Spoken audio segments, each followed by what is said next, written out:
All right, we are online. Okay.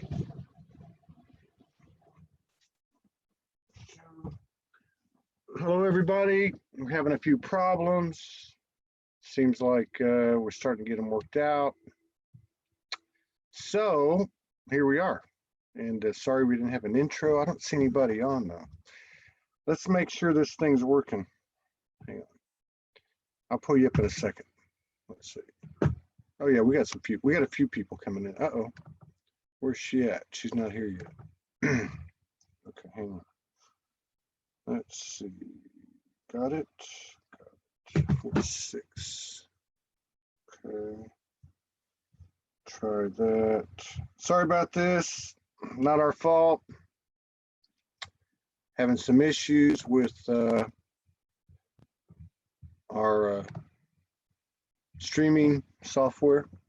It's good to see everybody. This is going to be a really good show, by the way. So just in case you were concerned about it, let me just, okay. All right, let's see. Let me make sure she gets in here. Is it? All right, so anyway, the,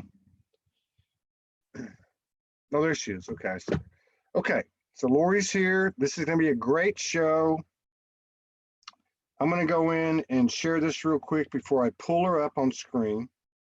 So Lori, everything's a go. We're live on YouTube, live on 3 Facebook pages. I'm gonna go into Facebook and just so I can see comments and so I can make sure it's working. Okay. So we've got 27 people in the house on the standard Facebook page.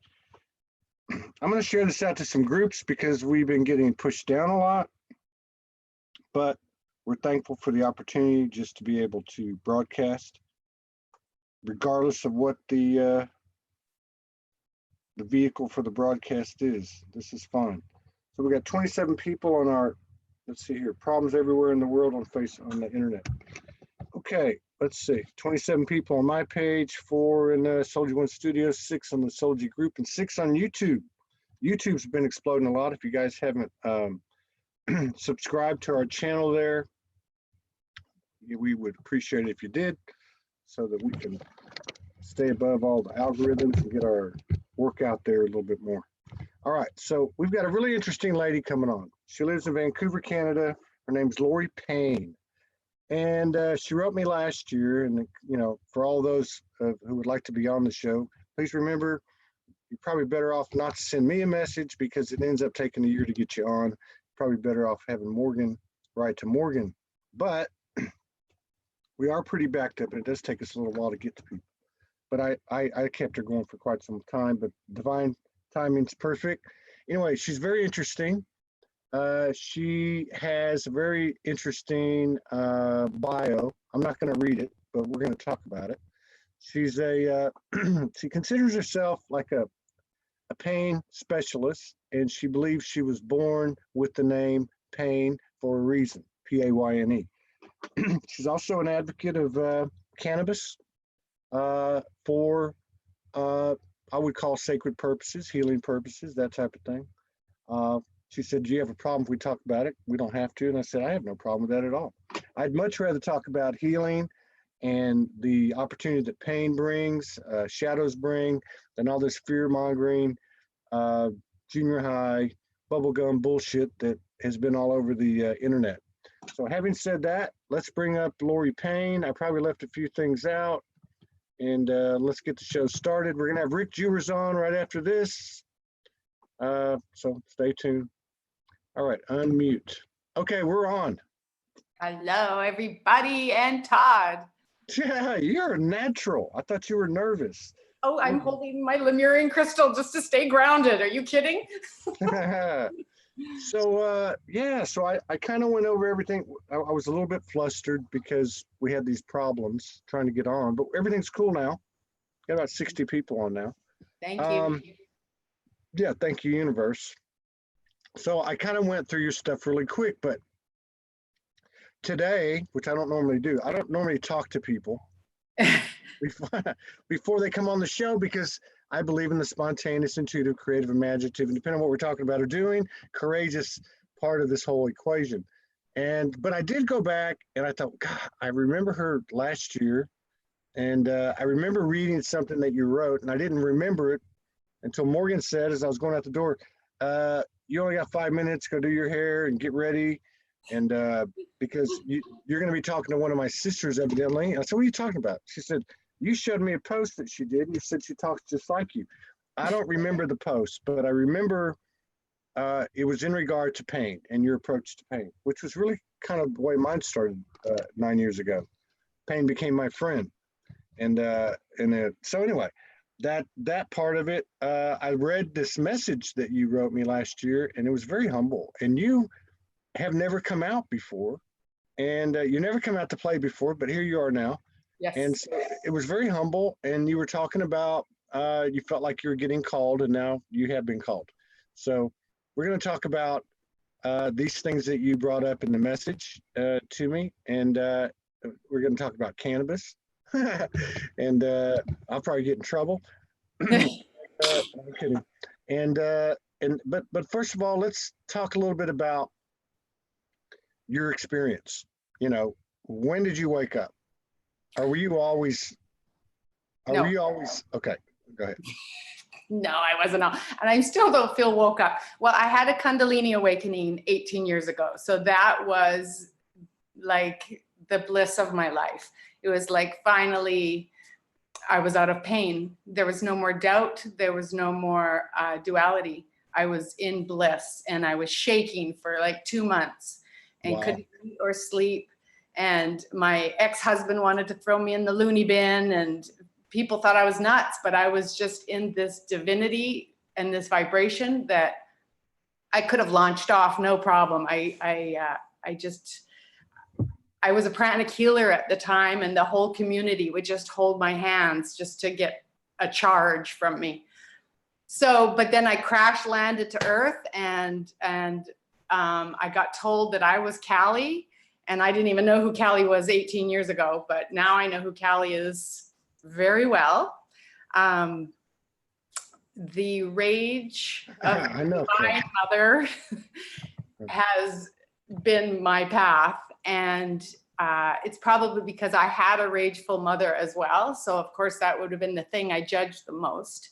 I became it, and I became it in spades. I've been the sort of darkest creature I know in my life, of all my friends and everything, family. I've allowed myself to embody rage and live it out and act it out. And I live in a safe place where I'm not stoned to death for speaking back to people. And so I've really embodied the rage, and I believe it's of Mother Earth. But so you're a firecracker. I'm a firecracker. So now, 18 years ago, you would have been relatively young, I would imagine, you know. And so 18 years ago would have been 40. what? You were what, 22? No, I was 40 18 years ago. I'm 50. Oh, you're my age. Yeah, we're the same age.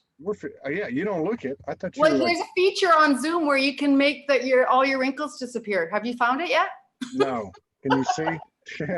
So, okay. So so the Kundalini experience, and the reason I'm asking this is because there's a lot of people waking up right now. I actually saw a video today. I was watching a little bit of Carrie Cassidy on Project Camelot. She brought up Kundalini. She was saying a lot of people, you know, she was talking about what's going on in the world and all that crap, but she was saying, you know, something about the benefits of Kundalini, aligning your chakras and that type of thing, and that most people don't know about it. But I think more and more people are starting to get it's starting to come into their field. So for you, like, what was happening? You were just walking down the road, and all of a sudden, boom, a lightning bolt came in through your root and sacral chakras. No, I met my twin. Oh, so you met your twin 18 years ago? Yeah, I met my twin, and I do not know what happened, but all of a sudden I saw him as Jesus. And as soon as I saw him as Jesus, I had this thing go through me. I was also doing heavy duty pranic healing at the time. So I was also in this RHAT program where you're doing so much meditation. So you're already doing the breath work and that totally. And okay. Shakti paths by my master. And it was. Yeah. So, and I'm just trying to get a feel for it. So you were married, okay, like a lot of us when this stuff went down. A lot of the characteristics are the same. So you were married and you're taking these prana courses and stuff. You meet this twin. You probably don't even know what a twin is. You probably don't know. No. And you see him, you see the essence of Jesus in him, and then Callie comes home. Callie's mad. Callie didn't want to share Jesus with anybody. Oh man, this is a good one. I became this other part, this Mary Magdalene part of me, where I felt Mary Magdalene's rage at having to share Jesus with people. She wants more. Really? Wow. Yeah. This is interesting. Yeah. So now do you still have a connection or a relationship with your twin? Just by cell phone, thank God, because we are like, if during this pandemic, if I was locked in a house with them, we'd be one of those cases of domestic violence. Just because. So, yeah. Do you both recognize each other as the twin? Oh, absolutely. You don't have a conventional relationship, a romantic relationship. No, because it was pure bliss for the first few years, and like I couldn't have even imagined or dreamed up a relationship like that was. Like I was downloading Pleiades and Lemuria stuff I've never done in my life. I've just been basically stuck in this human existence with no relief and a lot of pain, a lot of my own mental turmoil. I know now, but I thought the whole world was hating me my whole life. So now were they downloading too, or were you doing the downloading? You mean the twin? Yeah. We both. Okay. So definitely both. He definitely, see, I experienced the male as like all the Buddhas and the Jesus and all the gurus always seem to be male. And I thought, why do the guys always get to be the spiritual leaders? And for me, it was because the feminine hasn't been completely loved yet. She had all her rage at feeling separate from the male hasn't been acknowledged. And the males can sort of go off into this spiritual realm and download, but it's not in the body. I feel like the feminine has to embody that spirituality. That's absolutely. Absolutely. Yeah. I mean, I totally agree with you. This is an important topic right now because look, it has been all men. All right. Period. End of story. And they didn't have their shift together. I'm sorry. Seriously, there would have been. They just forgot their feeling body, as far as I'm concerned. Well, yeah. Well, they were in the. Okay, so this is good because this is clearly where we've been. I mean, look, Jesus wouldn't have been Jesus if it hadn't been for Mary Magdalene. All right. So I mean, we don't have to go through that whole story, but what you said is so important. Is that the feminine, first of all, I've interviewed quite a few couples in 1,800 episodes, a lot of people. The feminine they're the receiver transmitter, I mean, they're closer. They have women's intuition. They're closer connected to the cosmic, the galactic, whatever. And I think that pretty much follows the physical incarnation's gender, but not always, but, they're now starting to speak up like you. You're now coming forward and saying 10, 15 years ago, I'm talking to Pleiadians, I'm embodying Kali through tumultuous times. I'm being a human being, but I'm also transforming myself and connected. And I don't think you could have said that not only in the community that you were in, because you said they would have stoned me, but anywhere. Pre-2012, 2010. Yeah, crazy times. Yeah. And at least as twins, we had this experience where if he triggered me or I triggered him and we went into some rage and went off and did our work, because we both knew we had to do our work on our rage, and we I'm a writer, so I'd write through the whole process and find how that rage is a hidden fear that I've held since the beginning of time, not even just this lifetime. It's a lineage through all of time to the beginning. As soon as I see that and I bring light to that, and then our process was to have gratitude for the process that got us there. As soon as I was in gratitude, he'd return. Like, it's like the twin immediately knows when I'm grateful for him again and I don't hate him anymore. Isn't that interesting? I wonder, is it the twin knows or your frequencies changed? And, Frequency. Yeah. And so, and this is interesting. I don't want to go too far with it because it's personal. I think it's personal. But I mean, like, okay, so I was just going to say something, and Morgan put up a comment that was, there you go, right? The telepathy, the importance of locating wounded programming and zero pointing so the sacred union can flow. So at this point, I'm just curious because there is a lot of talk about divine union right now. Right. There are a lot of different makeups, including non-physical and physical, non-romantic, same sex, all different kinds, okay? But one thing that doesn't change is it takes work, and they're not all the same. But to her point, and what I was going to say, she took the words out of my mouth. Do you still work this way with your partner? Do you still have any, I don't know, any aspirations of living in the same household during a pandemic and not killing each other? I don't know. I'm not sure. We still are both committed to our path because it's very our path. Everybody in our lives have thought we were nuts, but to love your enemy is absolutely the most blissful feeling in the world when you really truly get there. When you really truly love the one who you thought was trying to kill you and realize it was yourself. Yeah. It's just this vibration is lifted. And so we feel like we've been doing alchemical work on the planet for the 18 years in healing body. That's been our place to focus, is allowing the woman to rage like she needs to rage. Like, not just saying, oh, just put your rage over here and think happy thoughts. Like, that is impossible.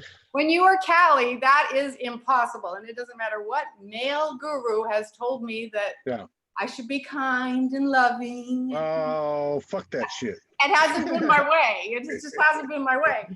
I can't do it. And have you ever, I'm being serious. I mean, I didn't know that you had this going on for 18 years, because one of the things that all the couples that I've talked to have said, which you're saying the same thing, is that regardless of the type or the attributes or characteristics of the relationship, the priority is the mission, is the work. Like, in other words, that bonds you together forever. I mean, it's like there doesn't even, you can still have the whipped cream, the icing on the cake. That takes work too, which I love about what you're talking about with your message, and the fact that you guys have actually stuck it out for that long. Have you ever morphed in his presence, or vice versa? Well, a lot of years ago, I think I've been hearing about the dragon things. Love it. We lived on a road once called St. George's, and St. George's was the one that slayed the dragon. And then the next place I lived in, all the Asians that live in Vancouver called it the head of the dragon. The dragon's always around. I haven't actually gotten to be a dragon, damn it. That's okay. I was more interested in the Cali thing, because when we had a divine union ceremony in 2018, and we went to go meet some people and do some business that never happened. So technically it was not technically, sidebar, it was a honeymoon in a Red Roof Inn, for God's sake, in the middle of an industrial area. It was oh, romantic. But yeah, exactly right. And so anyway, we got, we had been celibate, so we actually got pretty intimate during that time. That was part of what happened. But one night I was laying down, and she put her hand on my chest, and she kept morphing into all these different aspects. Yeah, I've done that. Yes. And one of them was Callie. Oh, Half her face was black, half was white, and her tongue hung down to like the middle of her breast. And I'm like, dog holy was around her neck. right. But let me tell you what happened. So the next day, we're getting dressed, and I was feeling pretty cocky because, I did something. I don't know, consummated the marriage or whatever. I don't know. Anyway, I said something about it, and and I had my back to her, and I was walking towards the bathroom, to the sink where the little clothes hanger is, and she said, "Are you making fun of me?" Because I made a joke about the Callie thing and her tongue hanging down. And I said, no, of course I was. And but she couldn't see my face. So I went to go pull my shirt off of the hanger. And it's one of those hangers with the rivet. It doesn't have the hook. It has the rivet. Yeah, it went through your head. It went flying in the air and landed right on my tall toe nail. Good. Bloody murder. And she's like, don't mess with Callie. And I'm like, okay, yeah, no problem. But you have experienced stuff like that. So yeah, this is really, really cool. So I don't want to talk about that all the time unless you want to. You have a pretty strong understanding after what you just told us and what I read in the message you wrote me, in the little bio you wrote me about pain, and you're sitting here owning the rage that you've dealt with and that you've accepted and loved. I mean, I don't even know where to go with this. What message do you want to get out to people? Oh my God. Okay. Well, this one little piece, I'm a Sagittarius. So Sagittarians love shortcuts. At least I always have. When's your birthday? It's November 29th. It's like second 11/11. I'm obsessed with 11/11. So oh, yeah. I'm Sagittarius too. We're born in the same year. I'm born 12 days later. I'm 62? No, I'm 61. Oh, so you're 57. I'm 58. Right. Okay. I'm going to be 50. Okay. So there you go. Yeah, you're right. Okay. So anyway, what I want to say to everybody is through all the ways that you are triggered, irritated, agitated, fearful, all the words that don't feel good, you can go into them as far as you want. You can react, you can hate, you can kill, you can destroy, you can go into those emotions as deeply as you want. I have done it. You are still loved on the other side. You are still divine. It doesn't matter what you do, what your reaction is. It's all love. Mm-hmm. And when my friends get their rage triggered, I'm always saying, go into it, react, throw things, punch them if you want. Like I'm the opposite of, you just go meditate and forget about the feeling. I'm like, go into it, because in feeling it, you can heal it. In feeling it, it brings up the shame that you've always hated that feeling. Yeah. And in the shame, it makes you face it because you've actually projected it onto someone else now. So then the shame makes you have to face it. Before that, it's always living within you. Yeah. I think the shame of attacking somebody else forces you to actually go, whoa, what was that? So then I would use cannabis. So then once the rage is going, I smoke with intention to understand the pain. So for me, the cannabis, I believe, takes me out of this 3D fear vibration that everybody's in, that breathes shallow. I take the deep breath. It's sort of like smoking the peace pipe, I believe. Mm-hmm. And in that deep breath, I get out of the way. I put my pen to the paper and I just start writing. And every emotion, every reaction has always led back to the same thing. And that is, we are divine. We are innocent. Yeah. We have believed we are pieces of shit. We have believed we are not worthy of being on this planet. I have been programmed to absolutely see how everything is against me, no matter what is happening in my life. I was living oceanside in a mansion. Money's coming in, I don't have to work. Basically, I'm eating bonbons like Marie Antoinette, and I still can only see what's wrong. Yeah. And it's such a disease, right? It's the disease of the human, I believe, but I'll take it on as my own disease. So, you know, I always have encouraged all my friends and family who are in pain to smoke with me, to smoke cannabis and go into the fear. You know, everyone always says when they smoke cannabis, it makes them fearful. And I'm like, no, it doesn't make you fearful. It reminds you you're fearful. And go into that fear using the cannabis, use it. And so I have been such a proponent for it. I've gotten in hell everywhere, my children's school and my family, everybody's judged me for it. I had to write, I did a hidden Facebook names to come out of the closet here and speak on it. So this is interesting. Yeah. So now, so you got a pretty broad mix. You got galactic connection. You got, obviously you have sacred wisdom, visions or vision into the other side. You made the reference to, that how we feel, how we react doesn't change us. We're still holy and whole. Divine. And I'm a big believer in what you're saying.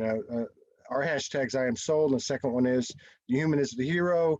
And depending on how fired up I am, we have a third one called the human is the fucking hero. And and I love what you said about that we've considered ourselves to be, well, in a lot of different ways, imperfect, or the shit end of the stick, or the low species on the totem pole. We're actually in rare territory.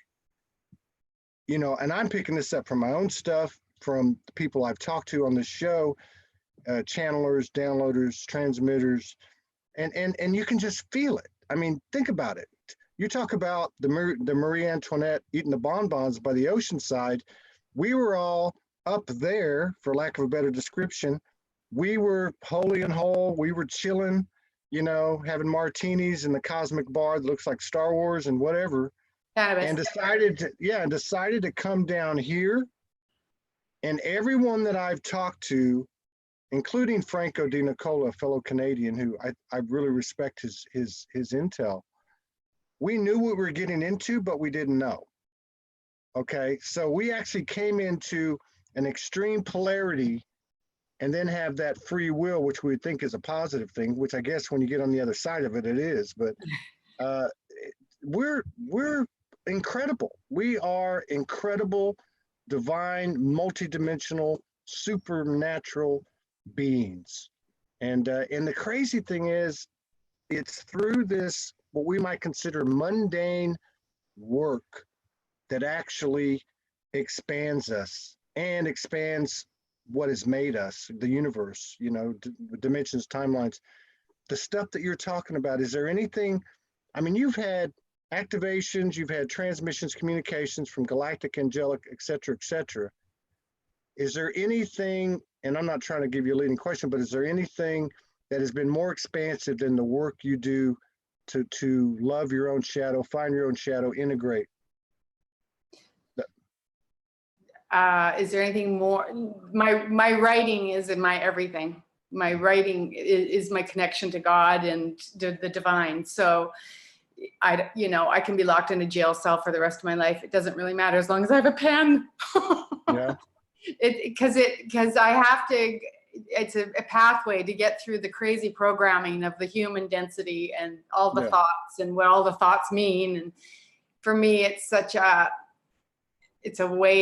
way I get to the divine. And yeah, I'm very grateful for the writing. I'm very grateful for everybody that has ever been on your show, and all the light workers, because I've met a lot of elves and wonderful grid workers and light workers, and I'm always very envious and jealous of them, because I am very much stuck in the pain body. I am not really getting downloads. I get divine wisdom on paper, but it's only for me. And then I'm tossed right back into the world. And as soon as I'm in the world, I'm back into 3D. So I don't feel like I get a lot of relief. These light workers that are singing light language and stuff, I'm like, why didn't I get that path? I think they go through the same thing. Exactly. They go through the same thing. And yeah, and you know what? Whatever we get, whether we write it or speak it or whatever, or make a, some Draw. type of image or artistic creative expression, it is meant for us first. Yeah, of course. It is meant for, I understood, I didn't understand a whole lot when I woke up, but I did understand that. And I used to say all the time, as the individual goes, so goes the collective. So there was something that's coming in that we can do our best to express through this body. It's going to be diminished the minute we open our mouth or even put a pen to it, because I'm a writer too. And that writing is probably, you can probably be more close to the purity of what you received. And because it's more of a channeling, I guess. But yeah, I think you're describing exactly how most of us feel. I don't know if, use the term the pain body. Well, I don't know what this body, what else would it be? No, I'm kidding. But I think it has represented pain for all of us, hasn't it? And hasn't a big part of our expansion been in regard to, releasing or transforming that cellular pain and that somatic pain and that type of thing? Yes, totally. Absolutely. Getting conscious of it, because it's running the planet. And what I do every time there's something around me, like this pandemic, I own I am that thing. So I've been owning I am the pandemic. So I am the parasite, I am the virus. And owning it to this extent where I see how my thoughts are creating hell on earth. As soon as you believe you're anything other than divine, you are spreading the darkness. Thank you very much, sweet sister. Yeah, it gets so simple. Once you do the 18 years of work, whoa, I'm down to a one sentence answer. Is that every time pain is triggered in you, you are believing a lie, fucking lie. It's not the truth, because the truth doesn't hurt. So it's, that's why pain is our teacher. It's like, if you are feeling any sort of irritation or agitation or aggravation or any fear, you are believing a lie. Yeah. I love what you said. I love what your job is. That's where your free will comes in and says, okay, wait, get back online here. What is a truthful thought that I can think, so I can actually feel joy again? It's mind-blowing. It's mind-blowing, and it's refreshing to be talking to you, because I love what you said too, because the minute you said something like the pandemic comes around, you own it. You are that. You are the cabal. You are the Illuminati. You are the reptilians. You are the devil. You are everything. Everything. Every single thing. And I think, I put up a post, and it was like, I was talking about my inbox. All of a sudden I'm getting all these videos. People are sending me videos. Oh my God, you got to watch this shit. And you push it, and it's just fear. Yeah. And I'm like, wait a minute, I mean, we need to be responsible programmers. We're all programmers here. Now, if we can't be responsible, then shut the fuck up and just talk to yourself and keep it between you and the universe and do your work. Yeah. But this, our power, although there seems to be an extreme polarity playing out, our power is actually what's under the surface of all this doom and gloom, but we can actually achieve, which includes manifesting, alchemization, magic. We're talking way beyond healing here. We're talking about, hey, you want to have dinner in France, on the, whatever they call it, the French Riviera tonight, and we'll teleport, boom, and a group of us goes, and this is, we're on the edge of this thing. Well, I think Zoom is teleporting, because I'm basically in the room with you there. True. With 100 brothers and sisters too, which is very cool. He's totally cool. But yeah, I mean, I love that you say that. And you know what? And of course, I'm married to an energy practitioner that speaks the same language, which is own everything as your own. We go to bed at night. We put our hands together. We connect. Sometimes we talk. Sometimes we don't. The other night, I got up to, a couple mornings ago, and we didn't talk that night. I said, "Well, what'd you get last night?" She said, "I just kept pulling everything into myself," and that's really it, right? I Wow. mean, there's nothing outside of me or you. There's nothing, and so getting caught up, we can get pulled off the 0 point by negative charge or by positive charge, by demons and darkness, metaphorically speaking or otherwise, and by too much light, too much righteousness. Oh, these people got to go to jail. I'm not saying they don't. I'm not saying I even understand all that stuff. Or these things have got to stop. Yes, I get that. But don't get carried away, because then you become what you hold contempt for, basically. Yes. Yeah. Absolutely, absolutely. So the only other little tidbit is just to remind people that everything you feel is divine. That is probably my biggest message. And you can react on it and react to things in any way, and you will still always be divine. It's sort of like your mom telling you a lesson and you wish you'd listened to her, but instead you went the long route. Anybody can go the long route. I have gone the long route. 18 years of creating every painful disaster I could and discovering it still is all light. So, just if you want to use me to know that you can go that route, or you can just choose to remember you're divine. Just remember, just do it. That's your free will. Yeah. How do you, and I know you described the method you use with the cannabis, like a peace pipe. Yeah.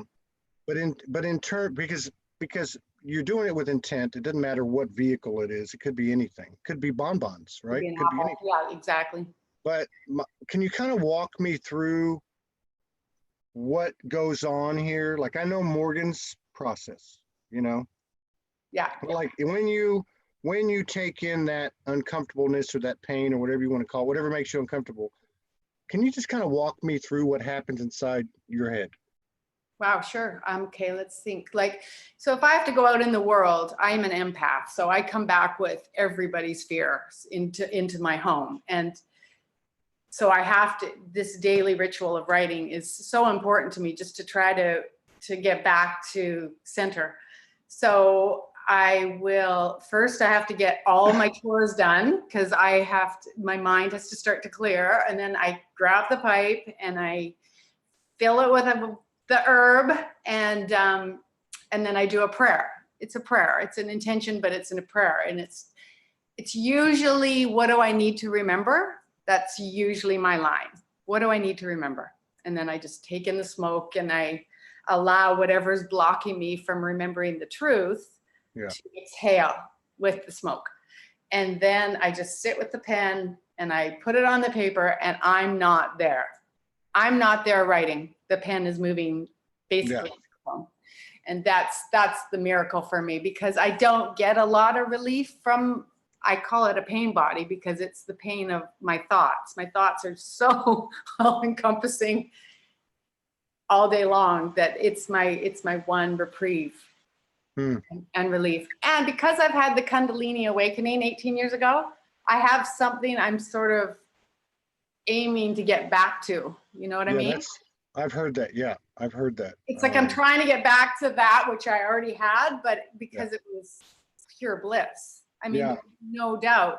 And where I live now, pretty much it's still probably about 80% doubt, even though I am constantly working to bring the trust in. I think so. You own that you're in 80% doubt. Totally.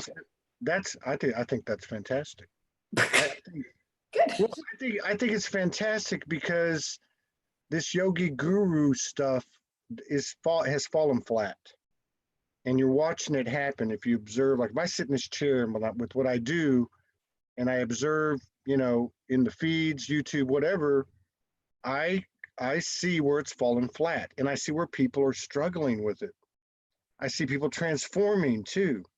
But one of the things that I admire the most is people saying, I I don't know. I haven't figured this shit out. I don't know what's going on, you know?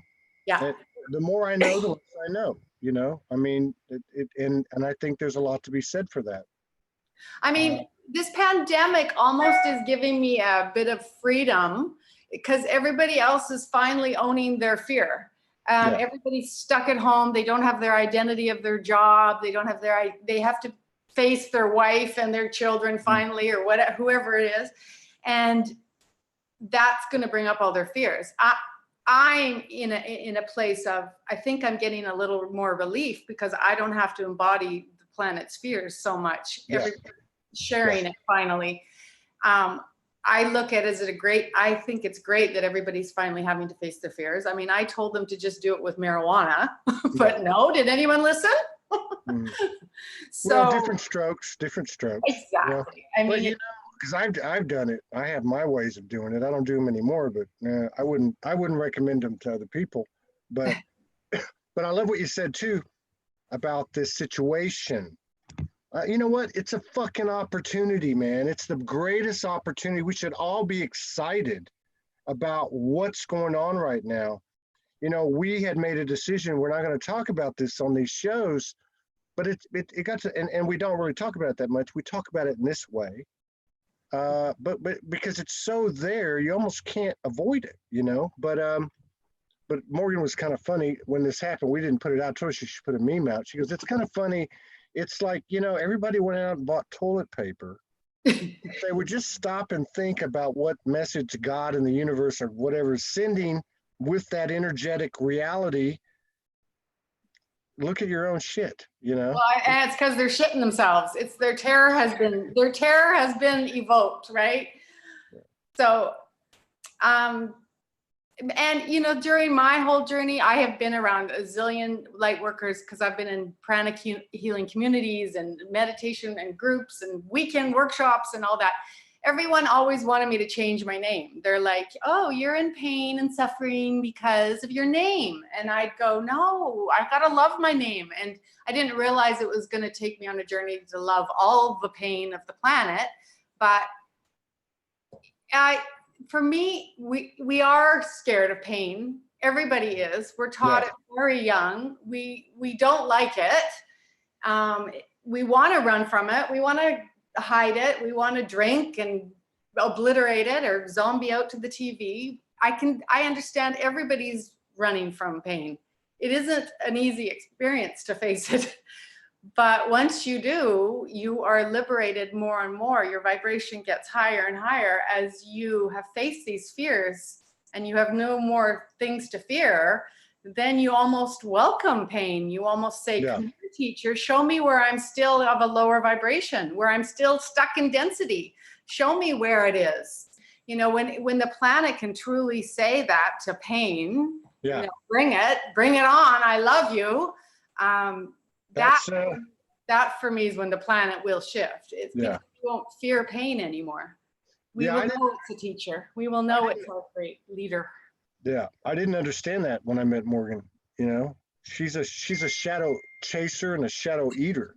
Sure, she'd be like, "Hey, do this exercise," and I'd be okay, and then I'd be, you know, making a list and doing my work, and then I'm crying and disheveled and imbalanced and projecting and screaming and yelling and what the fuck am I doing this for?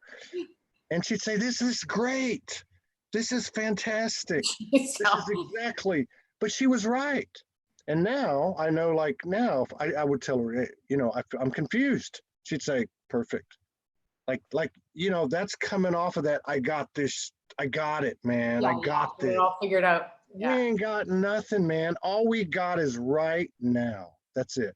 And all you can do is surrender. I mean, you know, I look at the pandemic, I can buy into fear if I listen or read anything, which I don't, but you know, once in a while, my children are very nervous, which is driving me crazy. How old are your children? My son is 30 and my daughter's 25. Okay. So I thought you had them in the house. Okay. So No. See, they'd kill me if I lived with them. Yeah, you'd kill them. So yeah, I get what you're saying. Yeah. Yeah.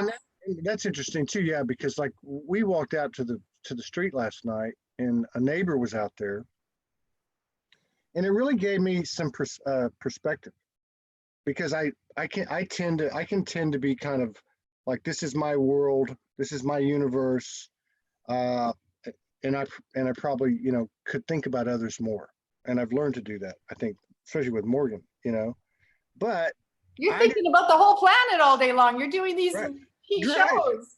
but I didn't know, like, I knew people, like, I'm looking at people that are like, hey man, Q this, or Trump that, or you know, F Trump, or FQ, or you know, all these programs playing that they're latching on to, giving their power up. But I had no idea, as I'm talking to this lady last night out in the street, that people still believe 9/11 was what we were told it was. And if you take that and then throw what's happening now, how much they believe now of what's being told. Like, I'm like, oh my God, we have work to do. Maybe that's why we're here. Maybe there is, you know, I know Morgan talked about for a long time, and other people have too, that there was a time was gonna come when we would be put to work. These people that have done the kind of work you've done for 18 years, you know what I mean?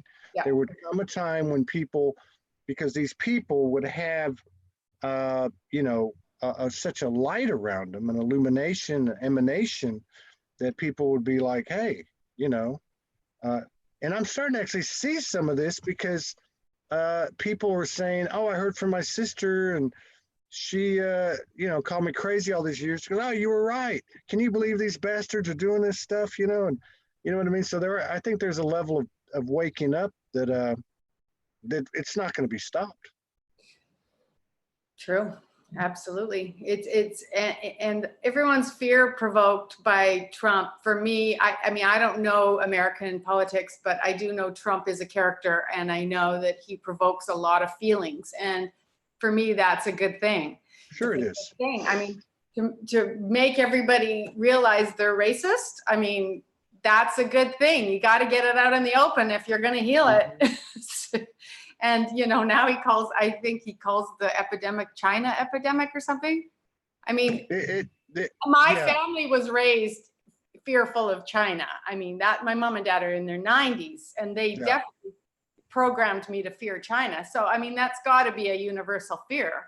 Yeah. So, of course, that's going to come up, and Trump's reminding us we have this fear of China. So, I mean, you know, if you look at everything as the energy that it is, and take the personalities and the personal out of it, we could not be in, this is just me, and I know I'm biased, but we could not be in a better place in the multiverses than right here. This is the most exciting chapter ever, to take this dense of a realm and transmute it and transform it. And God knows, God is whatever, how far can we take this thing? Can we actually step out tomorrow when everybody snaps, or enough people snap, and walk out into a world with, we're already seeing new colors in the sky. The sun looks different. The moon's looking different last night, you know, when I was, you know, hanging out with it. I mean, we could step into, and it could happen like that. Well, for me, the miracle is that I'm not getting caught up in the fear at all, because I'm usually stuck in the fear. Yeah. And I'm actually feeling more liberated than usual. Yeah. This fear thing going on. So I'm thinking, okay, everybody else taking their own fear must be lightening my load a little. And I get to actually hold the light now, that no matter what fear everybody faces, it's going to be light. Yeah. That everybody's going to be okay. Even no matter what fear comes up for them, it's all divine. It's all perfect. They're going to be okay. Yeah. And so I get to now switch to the other side. And I think that's when you kept saying on some of your programs that we're all jigsaw puzzle pieces. Yeah. I got to drop my ego of needing to teach anybody anything, because I've been writing so long. I've started probably 40 books thinking I'm supposed to teach people. Okay. Yeah, but then I thought, no, I don't need to teach anyone. Everybody's getting it vibrationally as I work through every emotion. Yeah, that's right.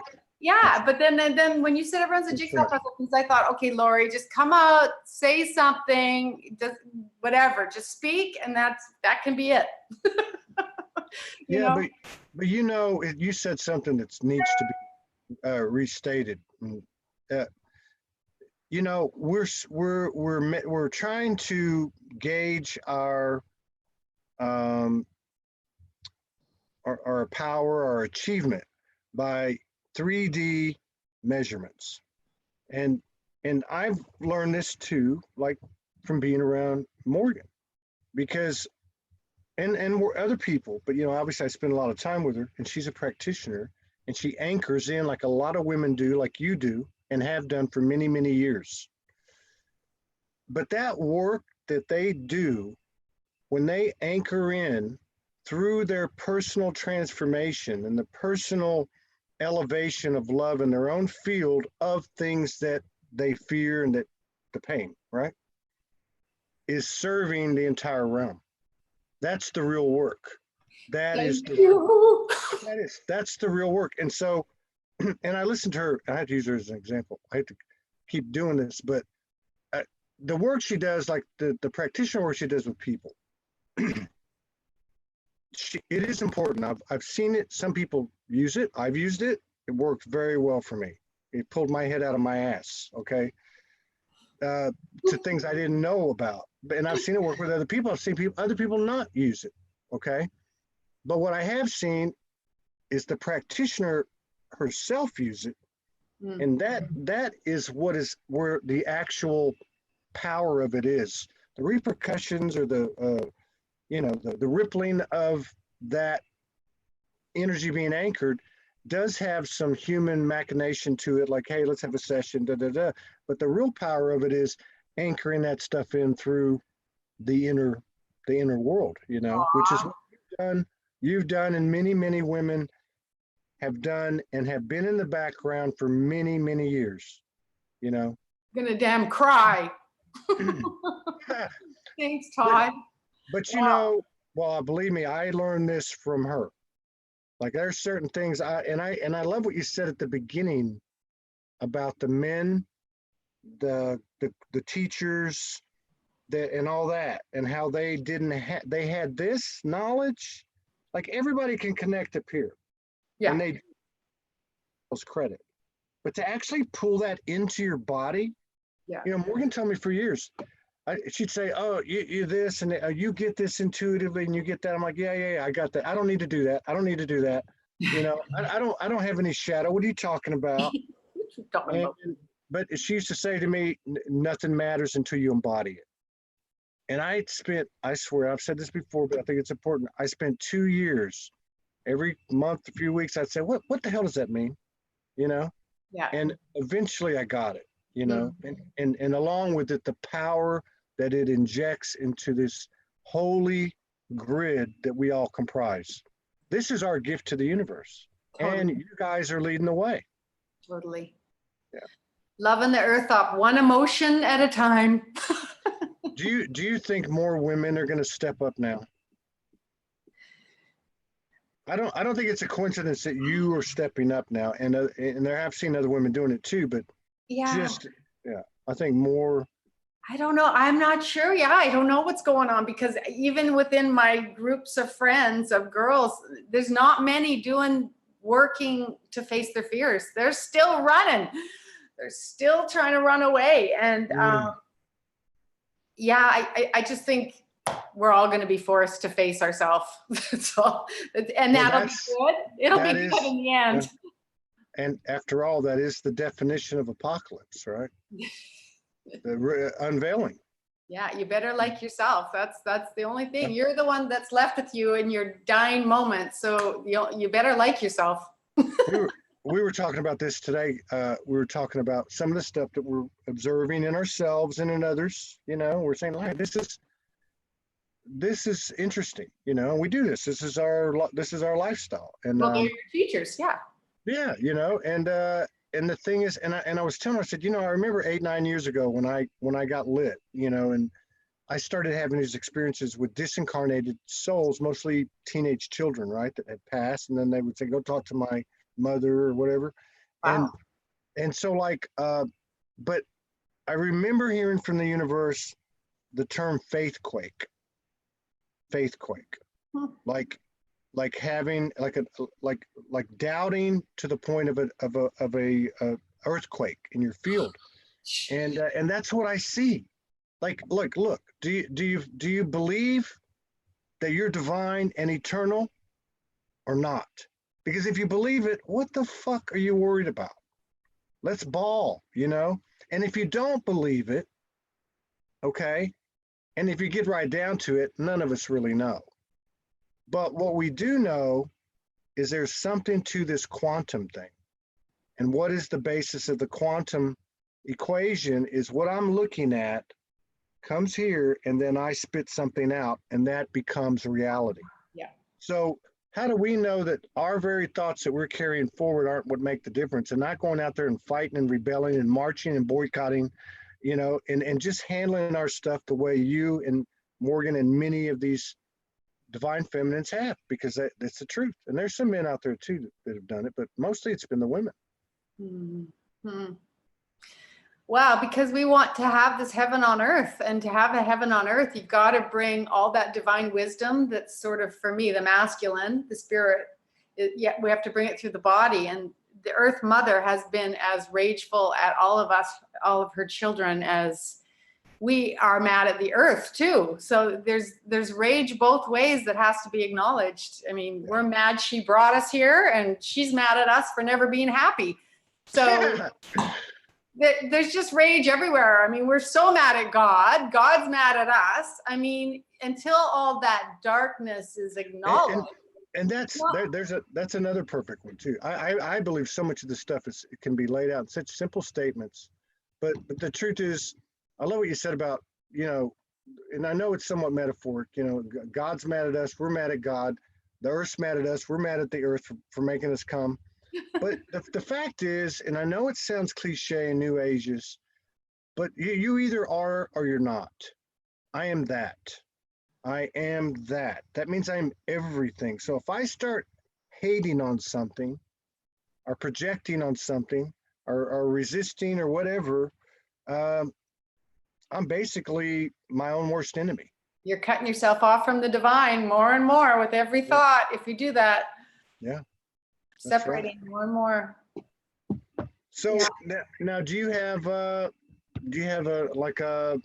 so where do you put your writings out at? On your Facebook page? No, nobody, nowhere. Oh, it's all your stuff. I have boxes and boxes and boxes of books. Yeah, I haven't, and you know, I just made this separate Facebook page from my normal Facebook page because I can't talk like this around my family. My family would just be coming at me with machine guns. So, yeah, I think you'd be in hiding. Yeah, I think you'd be surprised.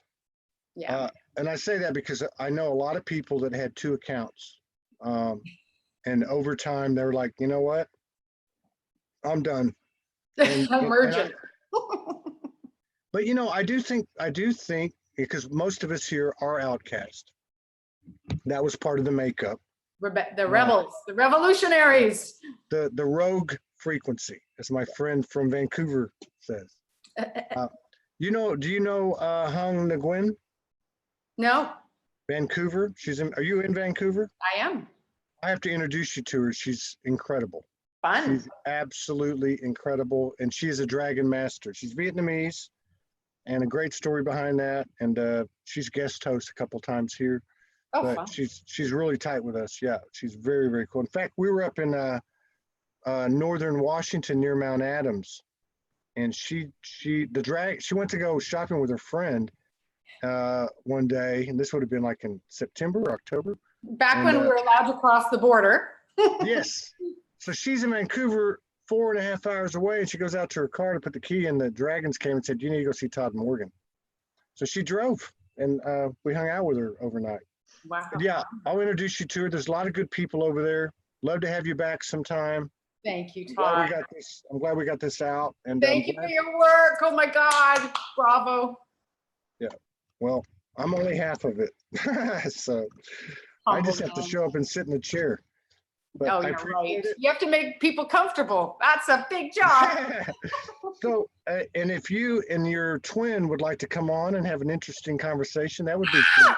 Oh, maybe. I think that would be very full of code, no doubt, which is really the name of the game for me. How much You'd love code them. can we put out there? Huh? Okay. I'll if I ever see him again, I'll let you know. If you ever see him again, or if you ever talk to him again, well, just see what he says. We'll see what happens. Okay. All right. You take care. Thank Peace you. out. Bye, everybody. Thank you. We'll be back in 14 minutes with Rick Jewers. That ought to be interesting. See you later.